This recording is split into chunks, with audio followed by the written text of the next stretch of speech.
Good evening. I'm Jennifer Bisram in for Jessica Moore. That pardon is a major reversal for the president, who had pledged to not interfere with the process. Lori Bordenaro is here on how the president is defending his decision tonight. Lori? And Jen, Hunter Biden was facing up to 17 years behind bars for tax charges and up to 25 for the gun charges.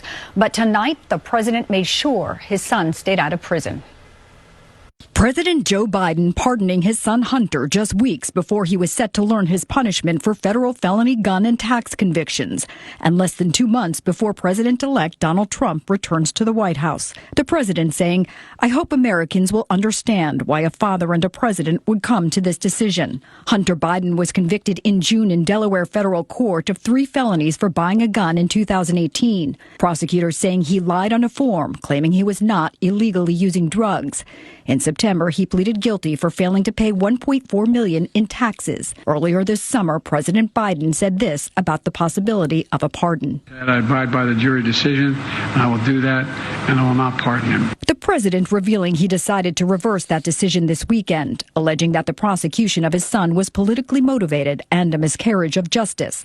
Legal expert Alan Sanders. I think this was an act of defiance by President Biden to tell President Trump, well, you may be on a revenge tour once you assume the presidency, but you're not going to go after my son anymore. He suffered enough because of his addiction. Hunter Biden was set to be sentenced December 12th for his conviction on federal gun charges and December 16th for the tax evasion charges. Once a pardon is stated by a president, that's it. There's nothing that the judicial system can do to reinstate the charges or to reinstate any punishment. In a statement Sunday night, Hunter Biden said he has admitted to his mistakes during his addiction and vows to devote his life to helping those who are still sick and suffering.